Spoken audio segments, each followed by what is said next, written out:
A manera de eremita, ignora de las cosas del mundo. Hasta su recinto solo llegan el canto matinal de azulejos y turpiales, el chirrido de guacamayos multicolores, las estridentes voces de alguna banda de pericos, que vuela hacia los maizales, a picar en el oro de las mazorcas, y raya el cielo azul del poblacho como una cinta verde, como nube de esmeralda. El pueblo es dulce, pero monótono.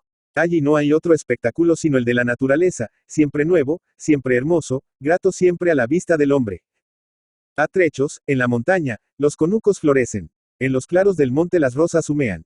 Y plantaciones de café, pequeñitas, desaparecen cubiertas de nevados jazmines, a la sombra bienhechora de los bucares, que se extienden, como quitasoles de púrpura, bajo el cielo azul.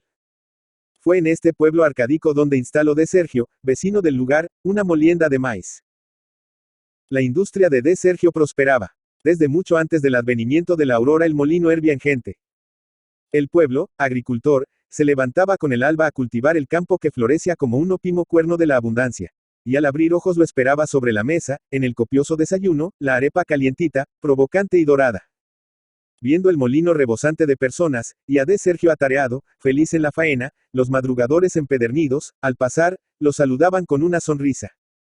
¿Mucho trabajo, de Sergio?, preguntaban algunos, lisonjeando de propósito la vanidad del molinero. Él respondía con miradas de satisfacción, que pudieran traducirse de esta suerte. Comprendo que admiráis mi labor. Gracias. El éxito de su negocio era para de Sergio cosa grave, punto de honor, orgullo de su existencia, satisfacción la más cumplida de su vejez. Cuánto no le costaba el implantamiento del molino. Que lucha contra un pueblo íntegro, y sobre todo, que triunfo. Los detractores más empecinados de su proyecto eran hoy propagandistas de su obra. La lucha fue horrible. Este hombre está loco, manifestaban algunos. Quiere turbar las sanas costumbres de nuestro pueblo. El párroco formulaba argumentos poderosos. Eso va directamente contra lo estatuido por la Escritura, decía. La decantada novedad es, en resumen, la remisión del trabajo, como que hoy muelen a la mano el maíz, y el trabajo es impuesto del Señor, castigo de la primera culpa. Todos convenían en ello. Muchos aventuraban que sería peligroso provocar los sentimientos del pueblo. Este, muy bien hallado sin molinos, repugnaba innovaciones que pudieran aportar fatales consecuencias. El grito de guerra repercutió en los corazones. De Sergio se proponía llevar a término una obra contra el tenor expreso de los libros santos, e interrumpía bruscamente sanas prácticas establecidas de antaño. Aquello, pues, era inmoral. El pueblo lucharía con el innovador y respetuoso. Los unos, llenos de ardor bélico, exclamaban. Primero sucumbir. Otros, poco afectos a las decisiones de la fuerza, se lamentaban de que un padre de familia, un hombre honorable, diera albergue en su alma a tales propósitos. A pesar de todo venció de Sergio. Ya su obra era no solamente mirada sin ojeriza, sino que mereció la sanción del nuevo cura del lugar. Cuanto al antiguo, ni al tiempo de cambiar feligresía consintió en absolver al molinero. Una mañana corrió el pueblo la noticia de que el señor Justo Redil, acaudalado mercader, pensaba en el establecimiento de otro molino. Cuando lo supo, de Sergio se indignó. ¿Cómo? Había luchado solo contra viento y marea para luego de obtenido el éxito, venir a compartirlo con nadie. Eso, jamás. Él o el otro. El pueblo sería el juez. Y como interesado en el litigio se abstuvo de opinar. A las preguntas contestaba con una ironía. Ya veremos, señores, todos los barcos caben en el mar, sino que algunos naufragan. Pero de Sergio, en lo íntimo de su corazón, protestaba contra aquel pueblo expectante, que esperaba la lucha cuasi alegre. A de Sergio el solo intento de redil le parecía una estafa. En la población se formaron partidos. El uno celebraba sesiones en el molino, y vociferaba contra de Justo. Aquello era arrebatar el bocado a un padre de familia. No podemos presenciar esta lucha impasibles, gritaban. De Sergio sucumbe. No, no. Sí, señores, ese de Justo está podrido de dinero. Bien puede echar un chorro de monedas por la ventana. Es una brega de tigre con asno. Eso no, caballeros, interrumpía de Sergio, indignado ante la afrenta de la comparación. Quien luchó contra un pueblo, sin salir maltrecho, bien puede atreverse con un capitalista. Otro círculo, partidario de Justo, se congregaba en la botica. El farmacéutico era el alma de la reunión. Recién llegado al lugarejo, farmacéutico titular, bachiller, joven como de 30 años, Remigio, vástago único y heredero del antiguo boticario, respiraba entre los mozos del pueblo, sus amigos, atmósfera de respeto, cuasi de sumisión. Todos deferian a sus opiniones. No en balde discurren 5 años de vida en una lejana capital de provincia, en la universidad, entre estudiantes. El prestigio del farmacéutico era muy justo, máxime porque Remigio se esmeraba en consolidarlo con su fablar polido, exento de provincialismos. La sociedad femenina, con donosura, lo apodaba de banano. Remigio nunca quiso decir al plátano cambur, como las gentes del lugar, sino banano, según el nombre castizo de la fruta. Banano, pues, defendía el propósito de Justo Redil en nombre del progreso. Es imposible permanecer estacionarios, decía. El carro del progreso pasará por cima de nosotros. No seamos los indios de ese jagrenata del occidente que se llama la civilización. Su discurso hacía eco. Por todas partes, en la reunión, se levantaban voces aprobatorias. Tiene razón Remigio. Sí, ¿a dónde iríamos a parar? Y corrió el tiempo en estas luchas de círculos, entre disparos de envidias, dardeos de vanidades, gritos de pasiones, ecos de la estupidez. Por fin quedó instalado el nuevo molino. Las piedras, de granito azul, brillaban, al moler el grano de oro, en una rotación vertiginosa. El motor, en nada parecido al caballejo desmedrado de Sergio, era un coquetón vaporcito inglés, vertical, resplandeciente, como pavonado de obscuro. Parecía un africano corpulento de músculos poderosos, negrazo enorme por cuya garganta, el humero, brotaba aliento de nubes. Suerte de monstruo etíope que al recibir el alimento de carbón y leña, dejaba ver, palpitantes, las entrañas de fuego. La mera comparación de los molinos constituye una injuria al pobre de Sergio. Las molenderas hablaban de la antigua maquinaria con desdén insufrible. Las piedras están cascadas, decían. Algunas almas sin piedad hacían mofa del caballito, parangonándolo cruelmente con el vapor de Justo. Cualquier día revienta de rabia ese potro cerril, expresaban. De veras, responde a alguien, es tan soberbio el animalucho que a las veces dice a no andar, así lo fustiguen. La acervidad de la antigua clientela constituye fuente inagotable de tristeza para el pobre de Sergio. Él contó siempre con que una parte de aquellas malas pecoras le sería fiel. Él se imaginaba, en justicia, acreedor de algunos agasajos, de algunos miramientos, de algún cariño. ¿Cuántas veces lo sorprendió la medianoche en la tarea de escribir y repasar los nombres de muchas de ellas, imaginando que no lo abandonarían? Formó su lista. Fulana no se me va, pensaba, de sutana no estoy seguro. Pero cuánta perfidia, la lista mermaba de diario. Todas las mañanas era menester testar un nombre.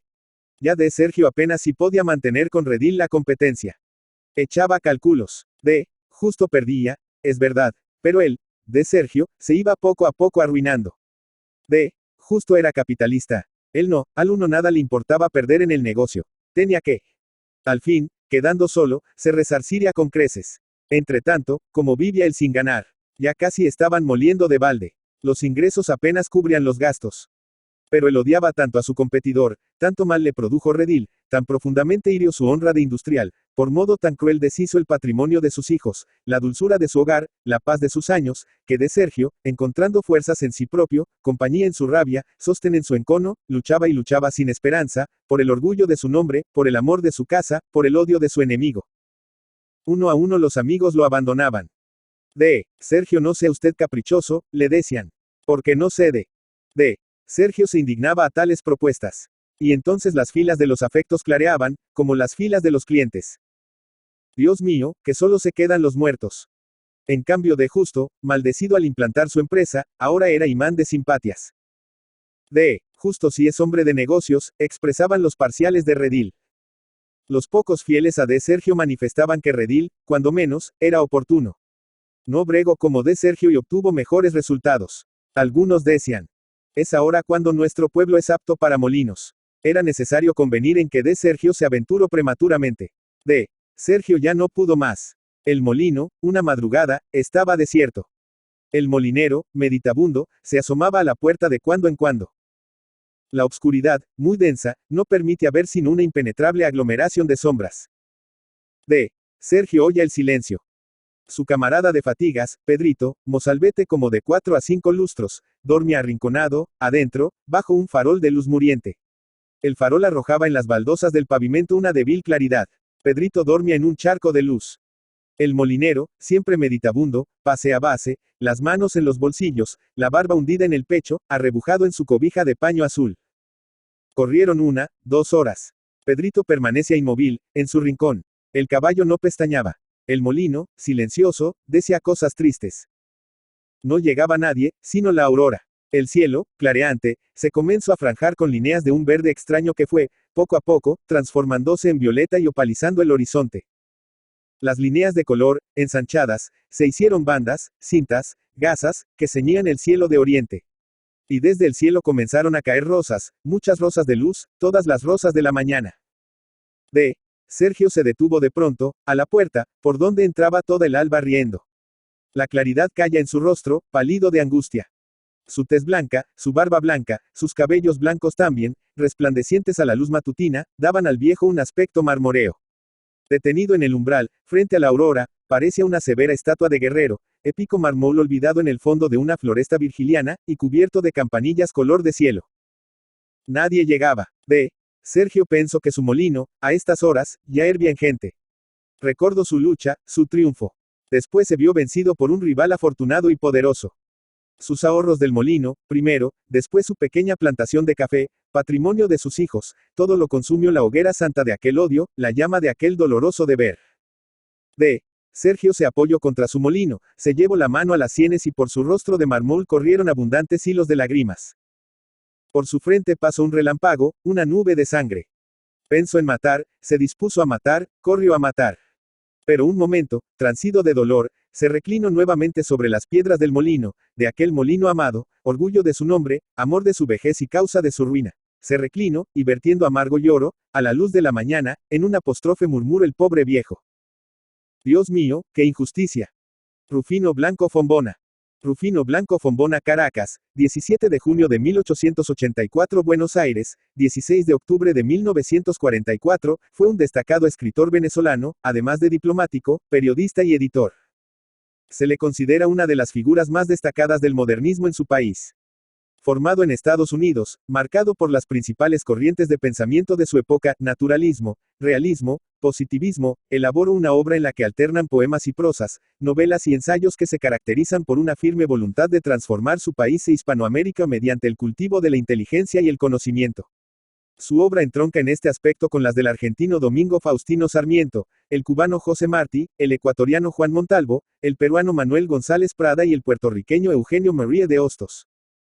Blanco Fombona fue un modernista cabal, y como tal consideraba que el arte era importante en la medida en que lograba dar un reflejo de la personalidad de su autor en lo que de original y único pueda tener. De ahí que cultivara el diario y las memorias, de ahí también que trufara todas sus novelas de intempestivas irrupciones del autor en forma de alegatos contra este o aquel vicio de la sociedad o la época. Pero también, como fiel seguidor de esa concepción del arte y la literatura que había forjado Rubén Darío, consideraba que la originalidad y fuerza de un escritor se sostenía en la calidad de su obra poética.